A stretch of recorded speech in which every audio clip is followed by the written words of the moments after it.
On the 14th of January 2018, a terrified and brave 17-year-old girl fled her family home in the early hours of the morning through her bedroom window and made a call to 911, a call that would save the lives of her and her siblings. After many years of neglect and torture, Jordan Turpin's call would shed a horrific light on one of the worst cases of child abuse known in the modern time. But what led to Jordan fleeing her home and pleading for help that day? Today we will be looking into the case of Turpin 13. Why did this happen and what lessons have been learnt? Those are two of the main questions we have.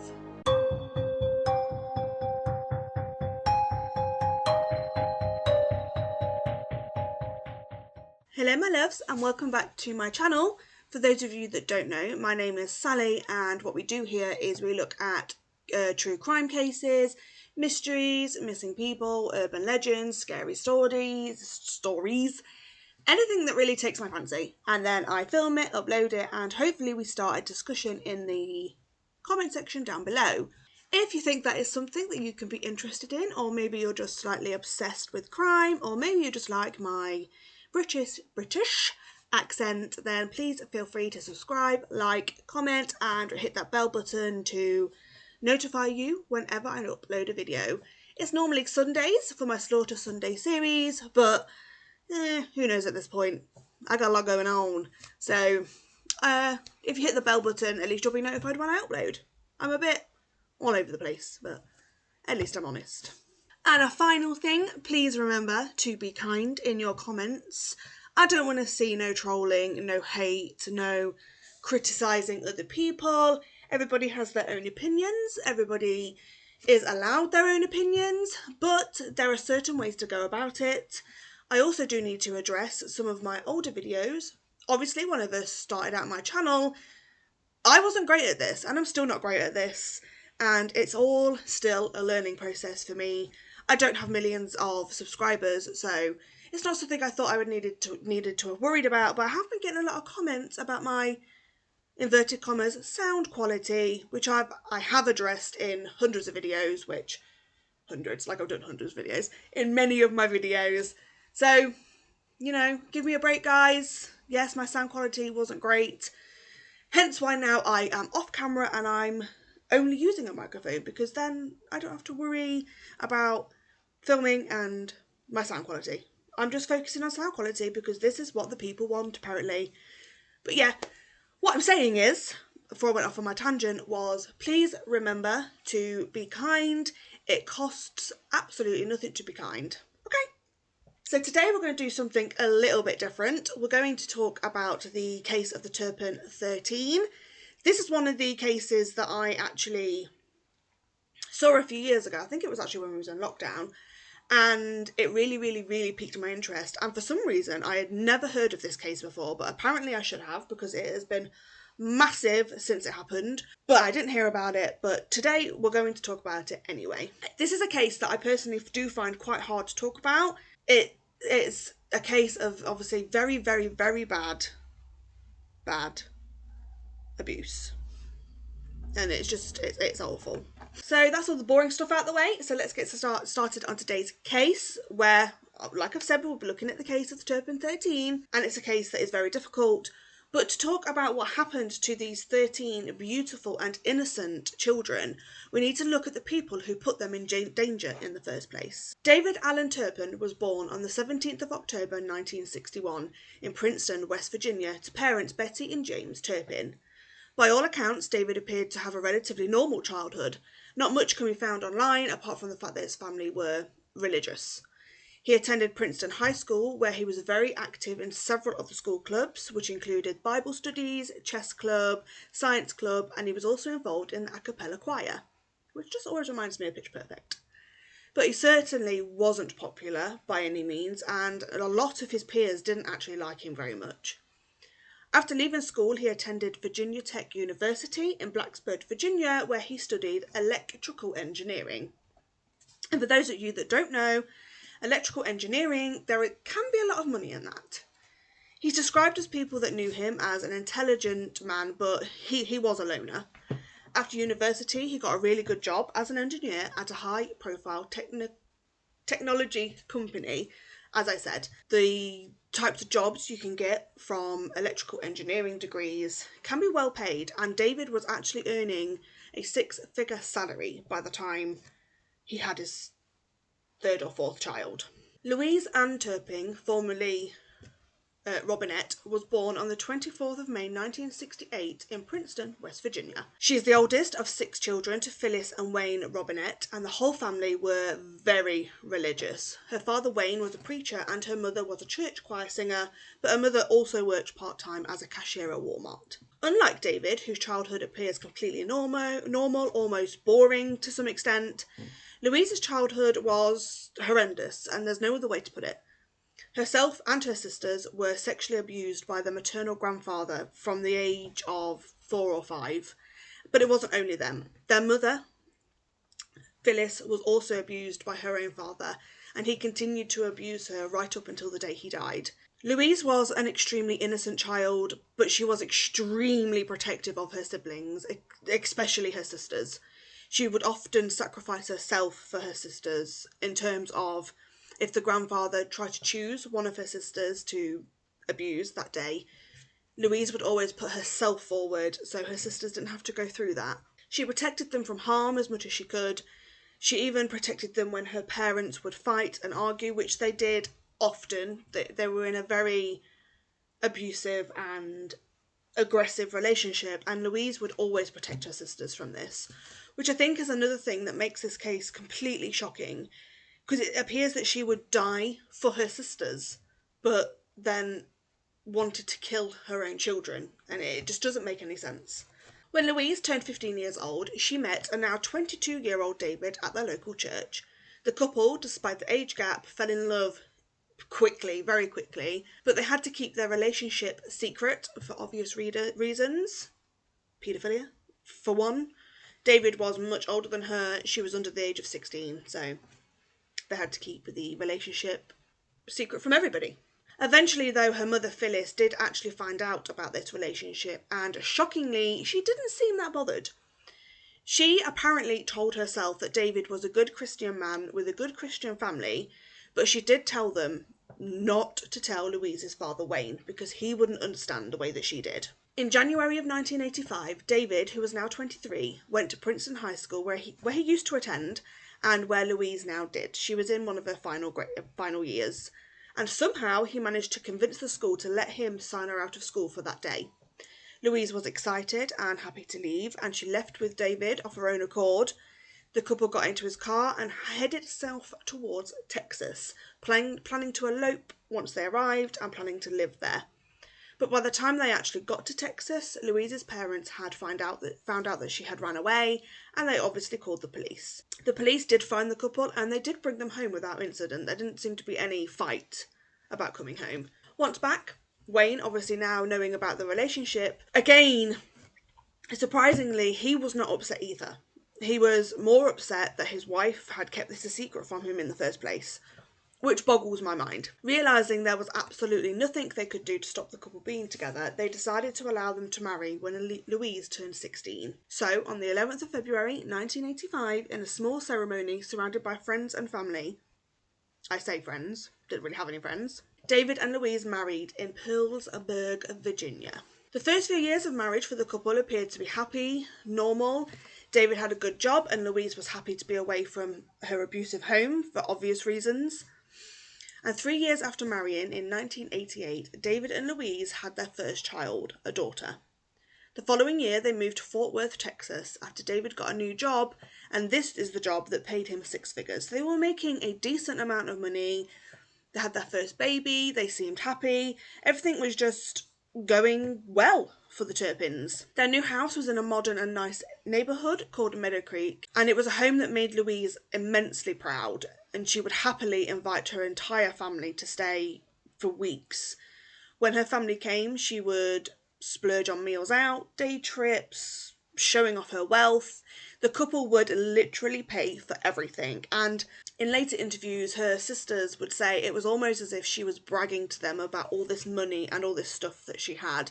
But they were happy for her because they loved her and they thought she deserved to be happy more than anybody because she had protected them for such a long time. Then in 1991, the couple had their second child, which was their first son.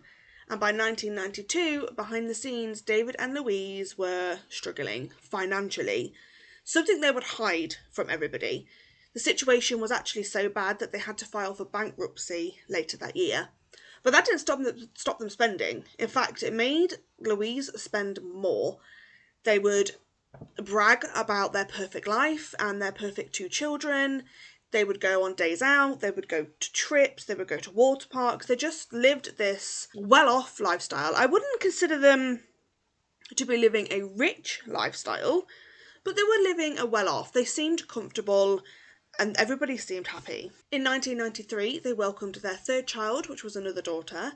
Again, as she did every year, Louise paid for her entire family to come out to Texas, where she spoilt them and spent like her life depended on it. No one had any idea that they were struggling financially because they kept it a secret so well. I do wonder sometimes how they managed to do that. Because being bankrupt, especially in the UK, you can't really get credit cards and loans once you're bankrupt. And I think it lasts for like 5 or 10 years. So I'm wondering how they did. I mean, I know with bankruptcy, they do wipe off a lot of your debts. So maybe they're just living on David's wage now. I don't know. But either way, they managed to spoil everybody. In 1994, the oldest daughter turned 4. And this is the year that she started school. She started elementary school. But she was horrendously bullied and she did show clear signs of neglect. She was always dirty, she was wearing the same clothes daily, her hair was greasy and dirty and unbrushed. She never smelt very nice, but shocking to me is that the school never did anything. They didn't even make calls to the Turpins to see if there was any issues at home. They just let this poor girl be bullied and they let her go around smelling like a sewer. I don't understand. And then in 1995, the couple welcomed another baby, their second son, and in 1996, the family of 6 now travelled to West Virginia to visit Louise's family, where once again, they paid for expensive meals and days out, and they paid for absolutely everything. Nothing appeared out of the ordinary. They seemed happy, they seemed healthy. All 4 children during this time were clean and well fed, and they looked presentable and nice. Louise, when she returned home, although the home had trauma for her, by this point her grandfather had actually passed away, so they weren't fearful of the abuse. And when she was home, she had a wonderful time with her sisters. So much so, actually, that one of Louise's sister, called Elizabeth, asked if she could come back with them to stay for the summer. Louise was ecstatic about this. Her and Elizabeth had always been quite close, so she quickly agreed, and Elizabeth was thrilled as well. She couldn't wait to spend the summer with her nieces and her nephews and her sister and her brother-in-law. She thought it was going to be a wonderful experience down in Texas. She was just super excited. But the trip would actually become a horror story for her and something she would come to regret. As soon as they left West Virginia, the nightmare actually began. So travelling from West Virginia to Texas was Louise and David, their 4 children, and Elizabeth's little sister Elizabeth. Once they reached Louisiana, they pulled into a small casino where Louise asked Elizabeth to stay in the car and watch the kids while they popped in quickly. This was a shock in itself because David and Louise were extremely religious, or so the family thought. So gambling was actually a sin, and Elizabeth did find this quite shocking, but she didn't question it. She agreed. She thought that whatever, do what you need to do. But as the hours passed, Elizabeth got more upset and more scared. David and Louise stayed in that casino for hours. They left the kids and Liz in the car overnight, in the cold and in the dark. Louise even asked Liz not to tell anyone and told her to lighten up a bit. We would later find out that Louise and David had actually got a room inside the casino and had had sex all night while their children and their sister slept outside in the car. But shockingly, that was just the beginning of her ordeal. During Elizabeth's stay, she began to realise that her sister and brother-in-law weren't good people and their life was a lie. It was all for show. She quickly realised her sister had changed and both of them were cruel to their children and other people. They would control the children, not allowing them to go to the bathroom, eat or drink without permission. In fact, on one occasion, Elizabeth sat down at the dining table for dinner, where she realised the children weren't sat with them. And whilst the grown-ups got to eat as much as they wanted, Louise would go in age order, calling the children down to the table, where she put a small amount of food on their plate, and the child would sit with straight back, waiting for permission to eat. They would scoff their food down and then wait for Louise to dismiss them before calling down the next child. Also, during her stay, David would come into the bathroom and watch Elizabeth in the shower, and when she told her sister, she laughed and just pushed it off as a joke, and once again told her to lighten up. It was all just a joke. It was funny to her. Once the summer was over, Elizabeth, who was supposed to return home, didn't. She wanted to. She wanted to return back to West Virginia to her mother to finish up her schooling, but Louise just wouldn't let her leave, and Elizabeth would be forced to tell her mother that she wanted to stay and help out with the children. She was also made to clean and babysit the kids, but she wasn't allowed to show the kids any affection. So no loving, no I love yous, no hugging, no anything. It was very much, do not talk to the children unless we tell you you can.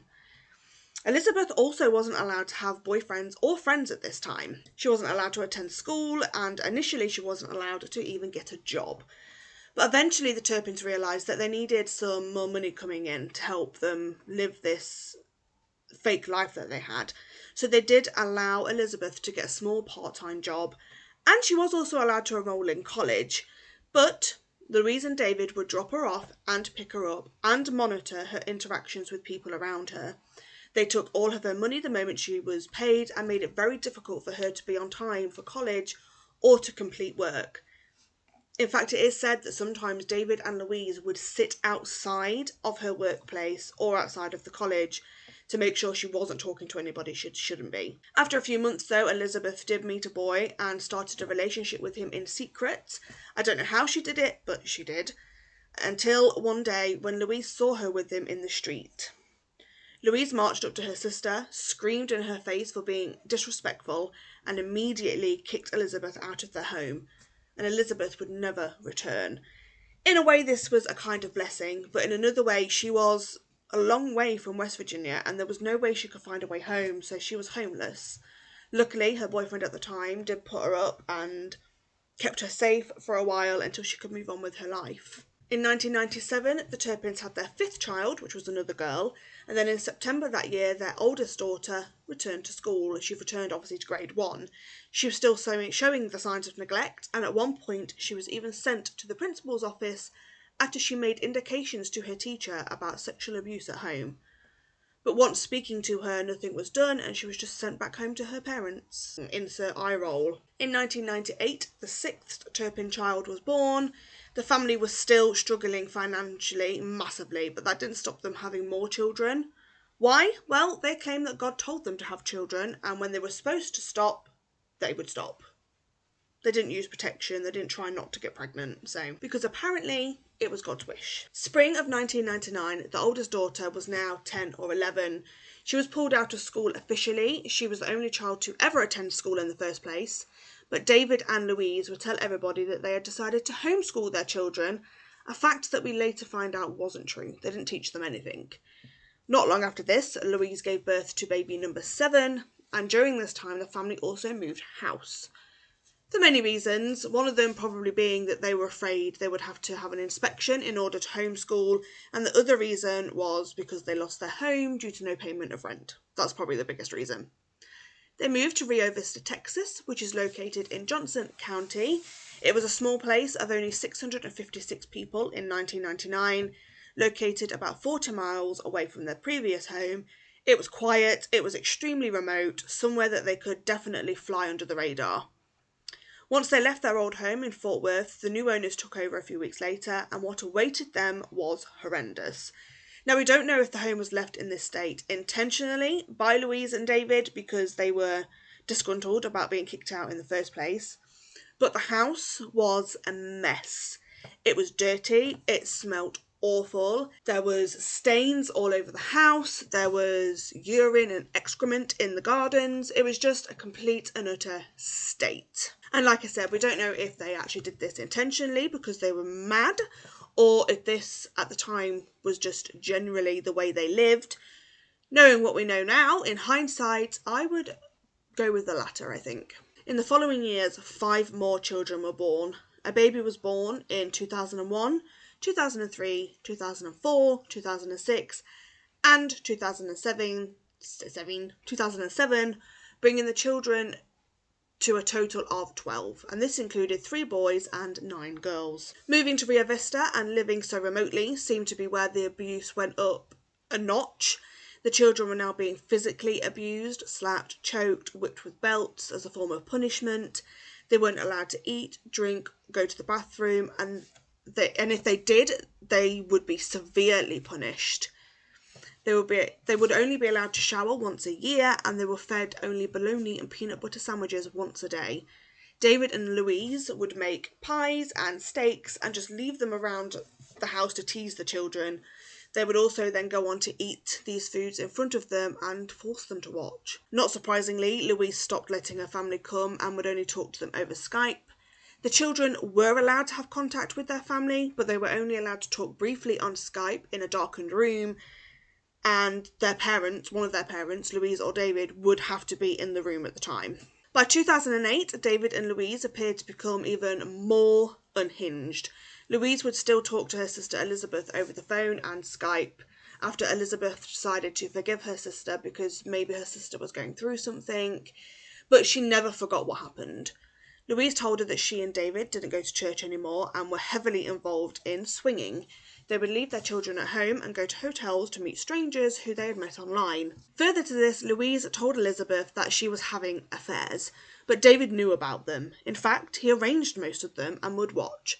Sometimes the men would know he was watching, other times he would hide in the cupboards. But Elizabeth decided not to judge them. After all, it was their marriage, and if it worked for them, then so be it. But again, she has said in interviews that in hindsight, she wished she had judged them a little bit. In 2010, the Turpins left the house in Rio Vista and moved to Merita, which is located in the southwestern Riverside County of South California. It had a population of 103,000 in 2010, which was a big change to their isolated home in Rio Vista. Nobody really knows why they moved to somewhere like this, but they did. And again, they left the Rio Vista house in a hell of a state. Later reports claim that this house was just as horrendous as the previous house. It was dark, it was dirty, it was smelly.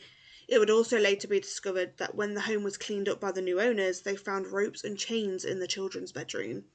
A fact that at the time confused them, but they also discovered that the mattresses in the room were covered in urine and feces. You would be right to think that at this point someone should have reported what they had found, but as you'll come to see later, these children were failed by many people, and hindsight is a wonderful thing, but we'll talk about that later. Between the years of 2010 and 2014, the Turpins would put on an impressive show for social media. They would post photos on Facebook of them vacationing in theme parks and in Disneyland. In fact, Disneyland would become their go-to spot for holidays. They had many vacations there, and I'm sure they couldn't really afford them, but they did them anyway. But they seemed normal in these posts, which makes this even more shocking and confusing. The children would be dressed in matching outfits, they'd smile for photos, they appeared to be having fun, just be a normal big family.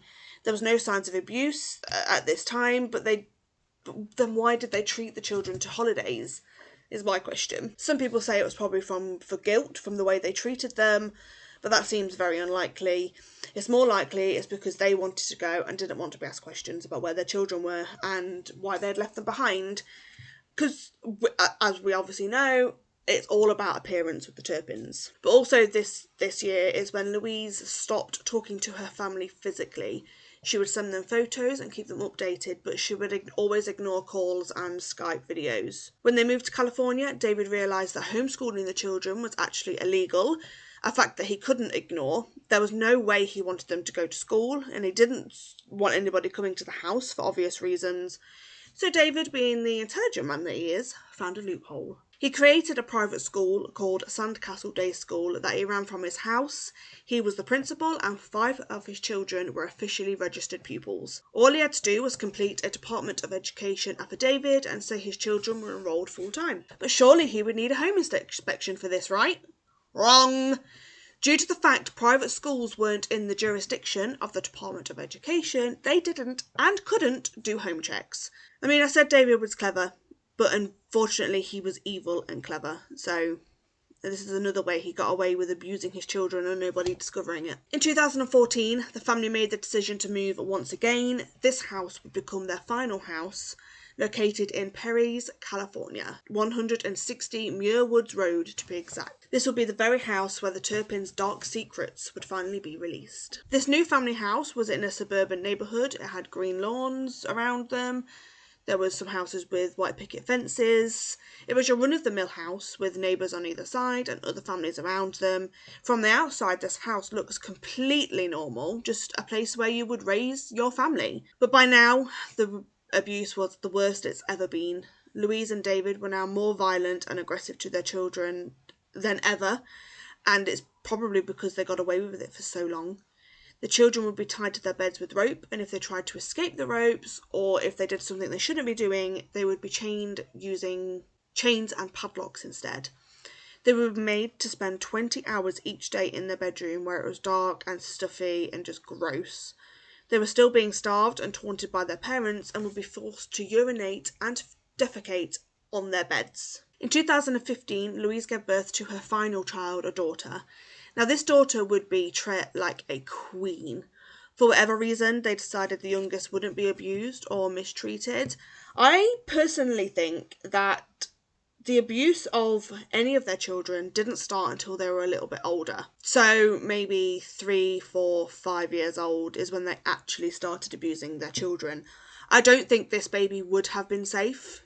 I think if they had carried on the way they had, this baby would also have received the same treatment as her siblings, but when all this came to light, this little girl was only 14 months old, so I think that's mainly the reason. I don't think it has anything to do with this baby being the favourite at all.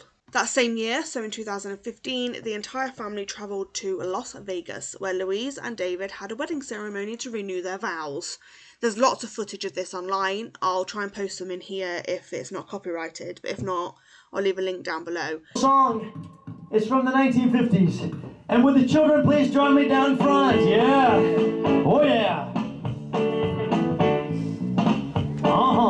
Won't you wear my ring around your neck to tell the world I'm yours by heck? Let them know he loves you so, and let them know by the ring around your neck. Won't you wear my ring around your neck to tell the world I'm yours by heck? Let them see your love for me, and let them see by the ring around your neck. Well, they say that going steady is not the proper thing. They say that we're too young to know the meaning of a ring. I only know that I love you and that he loves you too. But darling, this is what I ask of you. Won't you wear my ring around your neck to tell the world I'm yours by heck? Let him know you love him so, and let him know by the ring around your neck. One more time. Well, they say that going steady is not the proper thing. They say that we're too young to know the meaning of a ring. I only know that I love you and that you love me too. So darling, this is what I ask of you.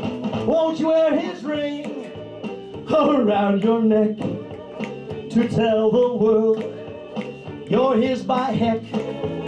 Let them see your love for me, and let them know by the ring around your neck. And let them know by the ring around your neck. And let them know by the ring around your neck. Oh, say yeah.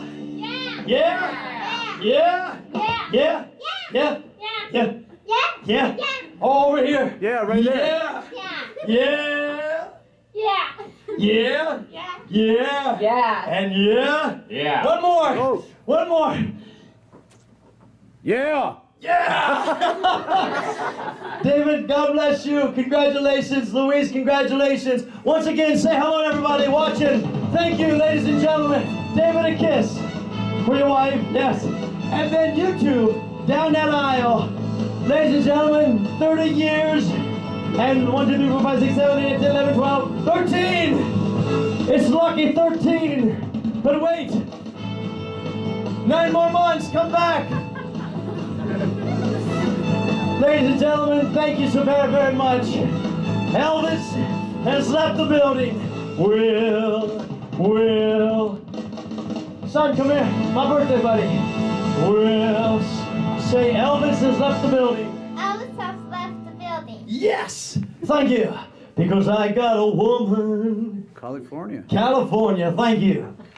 Because in these videos, it's so eerie and surreal because the family are having fun. They're dancing, singing, laughing, joking, and they, again, just look like a normal family.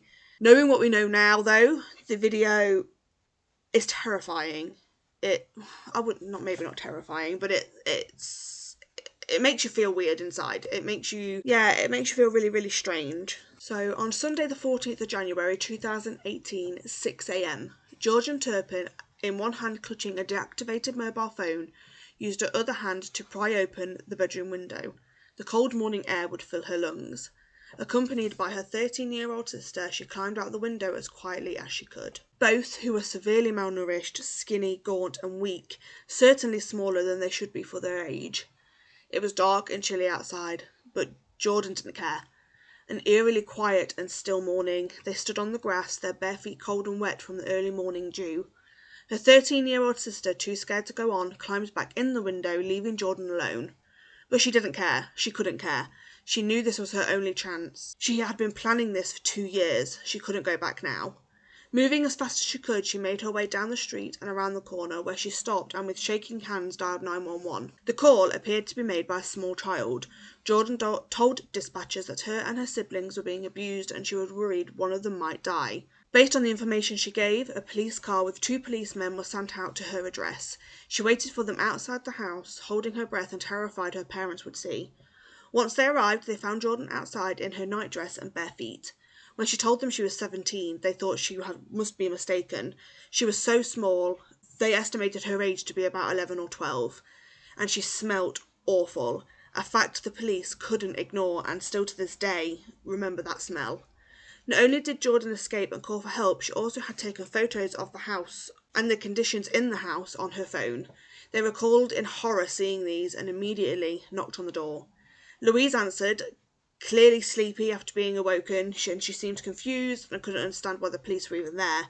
They entered the house and they were immediately taken aback by the foul smell coming from inside, a smell that got worse and worse and worse the more they moved through the home.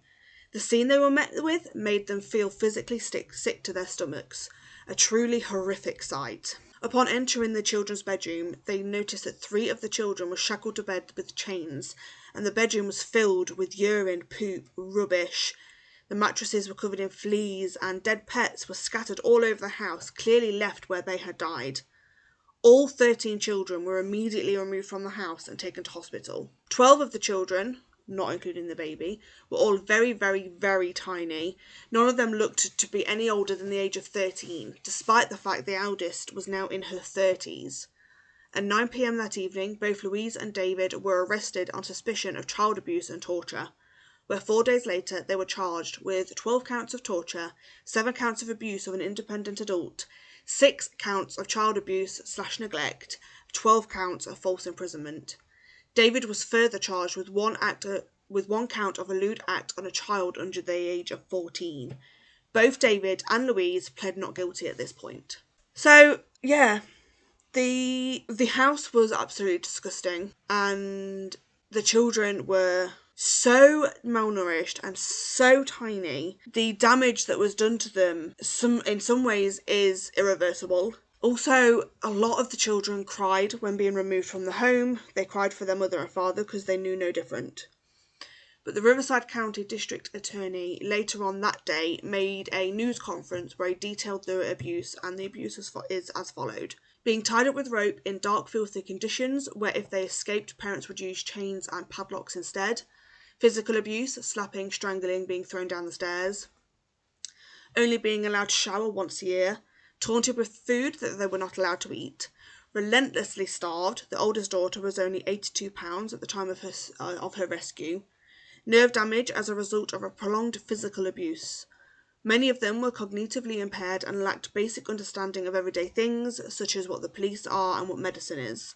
None had seen a doctor in 4 years. None had ever seen a dentist. Parents bought toys but wouldn't allow them to play with them, and they were made to stay up all night. And that's only the generic abuse that they got, and there's no mention of what David did to one of his daughters. I'm assuming it was one of his daughters in that list. So that's the basic stuff, and that stuff is hard to listen to. So the stuff he didn't list must be 10 times harder. Obviously, at this point, the couple weren't allowed to contact their children at any point, but if they wanted to relay any messages, it would go through their attorneys, and the attorneys would only pass on messages that they deemed not to be abusive or psychologically damaging. On the 21st of June 2018, the judge declared that there was enough evidence to take the case to court. And I think based on this fact, just under a year later, on the 22nd of February 2019, both David and Louise changed their pleas to guilty. At the sentencing hearing, some of the children made victim impact statements. They were extremely emotional, and again, I'll see if I can find clips. If not, I'll link them down below. But I've taken a few snippets from some of these interviews, and I'm just going to quote them because these parts really pulled on my heartstrings. So their 27-year-old son, so the oldest of the boys, spoke in the sentencing hearing, and he said, quote, "Sometimes I still have nightmares of things that happened, such as my siblings being chained up and beaten. I love my parents, and I have forgiven them for much of what they did. I have learnt so much, and I've become very independent. I live on an apartment and go to a nearby college, and I am getting a bachelor's degree in software engineering. And after I get my bachelor's degree, I'm going to get a job as a software engineer and go to school part-time to get my master's degree." End quote. So he's saying that obviously he has nightmares and he still loves his parents. And I think he tells them about everything he's doing and everything he's going to do because he wants his parents to know that they haven't ruined his life. Whether he thinks that's going to be a comfort to them or whether he's trying to basically do na kind of thing, I don't know. But either way, it sounds like he was having a much better time. He also went on to read a statement from one of his little sisters, and it goes, quote, "I love both of my parents so much. Although it may not have been the best way of raising us, I'm glad that they did, because it made me the person I am today. I just want to thank them for teaching me about God and faith, and I hope they never lose their faith. I pray often for them, and I'm doing well. I'm going to college full time, I have an apartment, and we are not supposed to necessarily understand God's will, but we are only to follow and to trust in him." End quote. So it does seem that the Turpins were quite religious still, in some aspects. At least they were teaching their children about God and about what is right and what is wrong, but leaving out anything that would make them look bad. And it must be hard for, especially the younger ones, or even the older ones, because they were so cognitively damaged, to understand that their parents did anything wrong. And they were so isolated from the outside world that the parents are the only comfort that they had. So this is really common in psychological terms. It's, I forgot the name for it now. I can't remember the name for the condition, but there is a condition, obviously, where people become reliant on their captive people, and they don't understand the outside world, and they would rather be back in this situation. Once the statements were done, both David and Louise also made their own statements to court. They both appeared to be emotional, reading their statements through tears. David actually couldn't read his, and his attorney did it, and his read, quote, "I never intended for any harm to come to my children. I hope the very best for my children in the future," end quote. And Louise's is, quote, "I'm sorry for everything I've done to hurt my children. I love my children so much. I want them to know that mum and dad are going to be okay," end quote. I don't personally think they were sad about what happened, and I don't think that they cared that they hurt their children. The only thing that they were upset about or regretful of was getting caught. They were incredibly selfish people, and I think they were crying for themselves, not for their children. And they only said what they said in their statements to make it look like they were good parents. But we all know they're not. So, I mean, it's difficult. I think that everything they said in their statements was absolute bullshit, but you be the judge. The judge sentenced both David and Louise to 25 years to life in prison, but not before he told them off. And he said, quote, "Their lives have been permanently altered in your ability to learn, grow and thrive. You have delayed their mental, physical and emotional development to the extent that they do thrive, and it appears from today that perhaps a couple of them are. It will not be because of you both, it will be in spite of you both." End quote. Which I think is true, and I think that's what the 27-year-old son was actually doing. He was telling them that while he thanks them for bringing him into this world, he doesn't need them, and he's doing everything in spite of the way that they treat him. I mean, I could be wrong, but that's how it came across to me. What do you think? And let me know. Louise will be eligible for parole in 2036 and is being held at Central California Women's Facility in Chowchilla, California. And David will be eligible for parole at the same time in 2036 and is being held in California State Prison, which is obviously in California. After the case went viral, obviously with good reason, we came to find that signs were missed by several people and agencies in this case, which always seems to be the case. It's easy to look back and blame others for what happened, but I just want to say that we need to remember that David and Louise were the monsters here. They did this to their children. But I do think we need to talk about these failings, primarily so we can learn from it. For example, old neighbours from previous homes would later come out to press and speak about things that they had witnessed. All of the old neighbours from every single house would come out and say that they thought the couple were odd, but they were just private. And despite being unusual, that's not a crime, it's just odd. It's just an odd behaviour to have.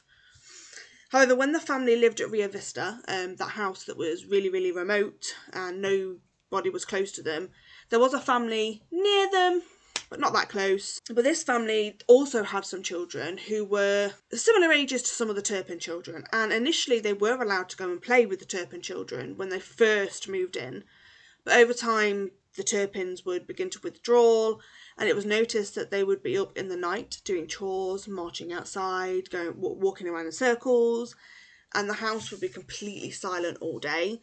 The house was very private, no one was allowed inside the house, and the curtains were always drawn. The neighbours also noticed that there would be toys outside, like bikes, scooters, etc., that were never used, and they looked completely brand new.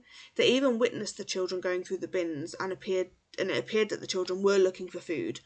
But no one came forward, no one made any reports. Even after they left and the neighbours saw the state that the house was left in, nobody did anything. And I'm sure they wish they came forward now, but they didn't, and they must feel immense guilt for that. But this happens in a lot of cases like this, and it's something that's called the bystander effect. So when people are around traumatic events or crimes, they don't do anything, and it's normally out of fear. So it's fear of the situation in general, thinking they would be attacked or hurt themselves, and sometimes it's fear of being wrong and being made to look stupid. But I need to say, please remember, it's better to be wrong than just ignore it, because this could have ended a hell of a lot differently. We could be talking about 12 dead children right now if Jordan hadn't been absolutely fucking amazing and brave and escaped the house that day and saved her siblings and herself. This case could be very different, and at that point I would be being a little bit harsher on the neighbours that didn't say anything, because they clearly knew something was an issue here, but they didn't come forward.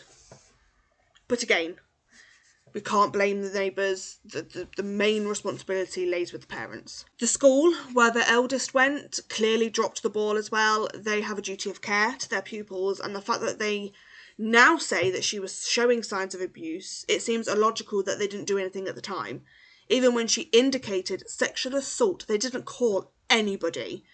They didn't call the parents, which would have been a mistake here, but either way, they have protocols to follow, and they didn't follow those protocols. Social services, or what they have in America, should have been called the second that this girl started speaking about this, and the second that they thought she was being neglected. That doesn't make sense to me. They should have called, and if they were wrong, what harm would have been done? None. No harm would have been done. And these kids would have been saved earlier. I'm just saying. And finally, the police. In a lot of my videos, we talk about the police failings, and this one is a little bit tricky. You guys know that I will call the police out if they drop the ball or if they make any big fuck-ups. I always do. I always have. Yes.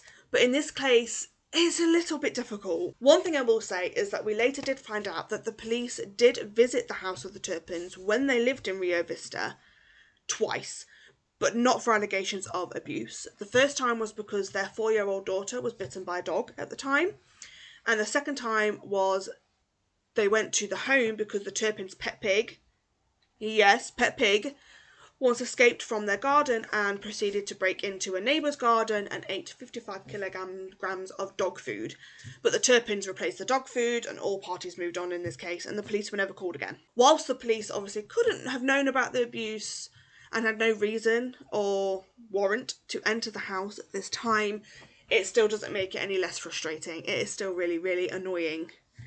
As for the Turpin children, I'd like to say that they all moved on and had really happy lives, but unfortunately some of the young ones went to foster carers that weren't very nice. Some of the older ones have really, really struggled adapting to the inverted commas normal world. It's been a real challenge for them.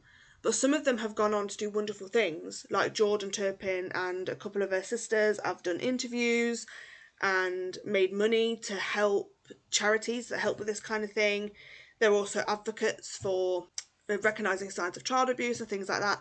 So some of them have gone on and had wonderful lives, and others, whilst most of them are quite comfortable now, they went from an abusive home to another abusive home and now they're safe. So these kids have been through a fucking lot. A lot. And I really hope they're doing well. 13 children had their lives completely turned upside down when the police arrived and took them away. Because to them, what Louise and David did to them was normal. So they've had to adapt to a world that doesn't involve being chained to a bed and being starved. They can eat whenever they want, they can sleep whenever they want. So they've had to change massively. And I personally, and everybody from Crime of Passion, really hopes they are doing well and they all live a happy and healthy and comfortable life. As for Louise and David, they could rot in hell for all I care. I hope they don't get released in 2036. When it comes to cases of child abuse, a lot of people are released when it's parole. Some of them are even released early, but fingers crossed in this case they don't, because this case was so highly publicised. I think that might change the way things go, which sometimes it shouldn't. Trial by media isn't a good thing, but in this case, I don't mind so much. But yeah, that's all I have for you today, my loves. I really hope you've enjoyed today's video. Thank you for being here with me again. I'm hoping this video isn't too long. I tried to do a shorter one, but I don't know.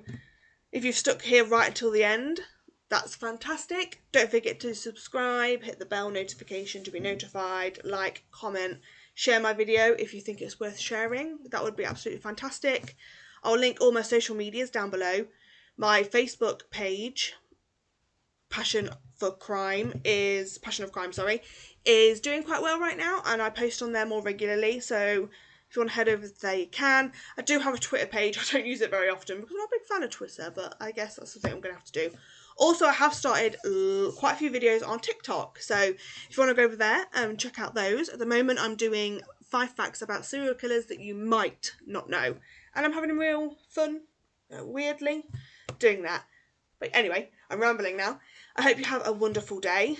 Please remember to be kind in the comment section, but drop your thoughts, drop your opinions, no name calling, etc, etc. I will block you, I will delete you. You have been warned. It costs nothing to be kind, okay? But I'm going to leave that there now because I'm still rambling. So please remember to stay safe. Don't be a bystander and have the bystander effect. If something bad has happened, at least call the emergency services. Keep an eye on your neighbours because you can't trust anybody. And also, don't kill anybody. Okay, thank you guys. I love you, and I'll see you in the next video. Bye. Bye. Jet planes in the night sky with you, getting high in the sunrise with you, getting through all the bad times with you. I wasn't missing a thing.